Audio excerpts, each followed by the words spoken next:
Just a few weeks ago, the OpTic Dynasty sat down for another podcast, which included Nadeshot, and almost immediately, they started talking about one of the most iconic clips from Call of Duty history. AW champs, remember 3 of us got on every single match. Like your HBR thing, right? That was just the scapegoat. It was one life and it was an accident. It became historic.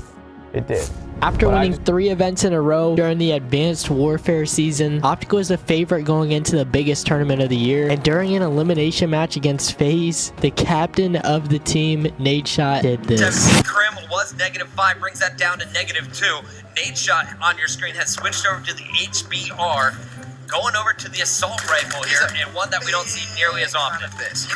The team ultimately placed 7th, and the tournament is best remembered for this controversial weapon choice by Nade, becoming known as the Nadeshot HBR Incident. And this 30-second clip would become a scapegoat and a meme for OpTic's COD Champs failures. Nadeshot retired shortly after this tournament, ending his pro career, and this meme has lived on to this day. Nadeshot even got it tattooed on his arm recently, bringing the meme back to life. Gotta be one of the most iconic moments in competitive history. Nade is the only reason anyone remembers the HBR even existed. So let's take a trip back to the Advanced Warfare competitive season to understand this moment in its context. Advanced Warfare was when I was introduced to competitive COD through Nadeshot's videos, and is actually the reason why I started making Call of Duty videos then too. So this is also a trip down memory lane for me. So let's go relive this iconic moment in Call of Duty history. Now, during the first few weeks of Advanced Warfare, Nadeshot and Scump announced their new teammates joining in place of Proofy and Clayster, and that was Formal and Crimsix. Immediately, everyone had high hopes for this team, especially with the pace of the game. The Advanced Warfare meta quickly became the BAL 27 and the ASM-1. The Moors was used in S&D occasionally, and guns like the HBR and the Amili were underdog weapons that pros tested out but didn't really use too much. But when it came to pro play, the BAL 27 and the ASM-1 were the guns that dominated, and it didn't take long for OpTic to become the best team in the Pro League, winning nearly every online weekend tournament. They used to have the 2Ks and the 5Ks, and in December 2014, OpTic was winning nearly every one. And then to go into the new year at UMG Orlando, they had a chance to match up against 15 other pro teams, and they would go on not only to win this LAN tournament, but the MLG Pro League Season 1 playoffs in February, and the NA Regional Qualifier for Champs in March, and this made them the team to beat and a fan favorite going into COD Champs. If the team ever underperformed, even all the way back in Ghost, people would advocate for Nadeshot to be released from the team. He seemed to always be the scapegoat because he never had the best stats, saying, "I realize it's hard to get kills with Scump, Formal, and Krim on the same squad, but these stats are brutal. At what point do you start thinking about replacing them, even though you just placed 2nd at the first event?" Despite the noise around the team, OpTic Gaming was the fan favorite to win the 2015 COD Champs, as they had just won back-to-back-to-back tournaments. I even found a clip of my prediction going into COD Champs by saying I am an OpTic Gaming fan, so I am going for OpTic Gaming this event. I really hope that they do pull off the win.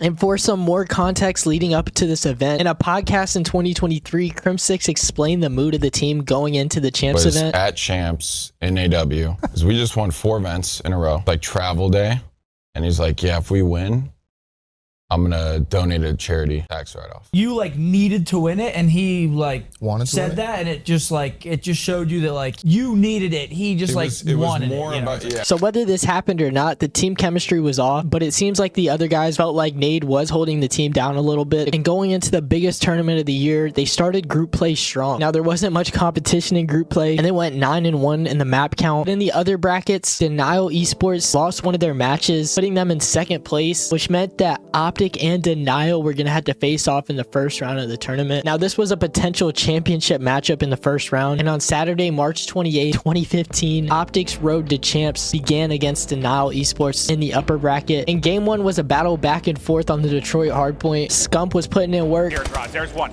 I think he saw the second one just for a second. Nice movement there. Able to pick him up. There's a 32. Can he get the 4th inside garage? It's definitely on the way. Scumpy is starting to heat up, and this is what he does on Detroit. Almost Clayster was one of the best players in his game. An easy kill for him. That's his 29th. Looking for the 30th. Clayster's got 30 kills. Can he get another one? Yes, he can. And the map 2 attach went 13-6, and Replays was locking it up on the OBJ. OpTic was able to take the map 3, but this series was especially difficult for Nadeshot to get something going, and they couldn't keep up with the slaying of Denial, and would go on to get sent to the losers bracket and it captured the flag on Ascend, where they would lose 4-1, and it was definitely a wake-up call for OpTic to lock in going forward. People saying that was a pretty pathetic performance. Denial just came out with the fire and the urgency. They chose a great time to play their worst series since January. Down in the losers bracket, they had easier matchups, and they would play below 0 in losers round 1. Watching these games back, it's crazy to see how good Scump was. There's some games where he was single-handedly carrying his team. They went back and forth to the final hill, and OpTic clutched it up in the final moments. We're below 0, need to make a move right now. Nadeshot is doing the objective work. He's just keeping himself tucked away so they can rack up them points, and it's just running away from below 0 now as OpTic Gaming are going to take map 1 by such a narrow margin. Scump almost dropped in a 50 bomb. Below 0 couldn't catch a break in the map 2 either, as Formal went on to go 18-4. He was using the sniper, the AR, and nobody could touch him this game. And the final game was a capture the flag, and it was pretty funny because OpTic had a listen in, and there's like a 5-second clip that kind of describes Nadeshot's tournament. I'm gonna slay. He's one shot spray. Top purple. But Formal and Scump step up to win the game, and OpTic win 4-1 on the CTF. Below 0 was hanging with him though, and it wasn't a pretty win at all, but OpTic got it done to win their first losers round. Some saying Scump can't keep carrying, since we only see losers finals, winners final, and grand final tomorrow. That means we are going to see OpTic Gaming play 4 more matches today. That is if they win. When they win. They played strictly business in the next round, and this was one of the first games that I seen a pro player using a different gun, because Dito used the Amelie LMG to start the game and then switched it mid-game as OpTic started pulling away. Once again, Scump was frying and carrying the team, and Nadeshot had one of his best hard points of the tournament here. I miss these Advanced Warfare maps, and watching these games brought back some great memories, especially this one. These kids are shook! Let's go! Let's go with that! You sexy man! The Detroit S&D, they just made small mistakes here and there. Nadeshot had a team kill in the first round on Crim, and it was a back and forth game to the finish. It went to a round 11. OpTic got defense, but then SB made a smoke play to get on the bomb, and SB clutches the S&D. They had Dito watch mid-street. This time they're going to push straight through Hospital. Nezlo's going to kill that first player. Going to be Nadeshot over there. You see the smokes come in. Be able to push Dito on that bomb site, but it's going to be Crim. He's going to be able to take out FaZe, even things up at 3 apiece. Hey, however, it's scary to challenge when you got Form with the sniper. Nezlo go fearlessly charging in, picks up the 2-piece, and it's in the Biolab, SB started sounding frustrated in the comms. Crim started heating up. Crim 6 on your screen is going to find FaZe right away. FaZe did take out Nadeshot, but Crim, you said more fun to watch. I mean, the guy just doesn't miss, and he pulls off some plays like you're starting to see now. Where OpTic Gaming, you can see them all chatting in the booth. Let's listen in. And OpTic closes out in the Biolab CTF. Nadeshot with a post-game interview going into losers round 3. We're feeling pretty good. We just want to keep playing, get these matches rolling. I think we had a really slow start to this tournament. We've had a really tough time kind of finding our groove that we've been able to find at other tournaments. But that was a really good win versus strictly business. It felt really good. It felt like how we've been playing for the past like 3 or 4 months. So sorry that we lost early, but we're going to try to make it back all the way through losers bracket. All right, well, we're going to FaZe Red takes out Envy in the losers bracket, and now they match up in a historic matchup in losers round 3. This being OpTic's 4th game at COD Champs. And there's a lot of history behind this match because Aches and Crim6 used to team, and Nadeshot and Aches have a long rivalry that spans back years. FaZe Red was looking really strong in the losers bracket, and the fan pool was the closest it had been all day. And on the map 1 Biolab hardpoint, the infamous HBR incident happened. It's actually interesting because off the break, the casters predicted that Parasite and Nadeshot would use a shotgun, and Nadeshot actually did, getting his first kill with it. Scump was frying this game, but Crim6, Nadeshot, and Formal couldn't get nothing going. They were getting outslayed, but still up in the hard point, and while up by 30 points, Nadeshot was using the ASM1 the whole game, and then randomly did this. Crim was -5, brings that down to -2. Nadeshot on your screen has switched over to the HBR, going over to the assault rifle here, and one that we don't see nearly as often. Of this. He loves this assault rifle. You'll see him use it in Search and Destroy, Hardpoint, loves pulling it out.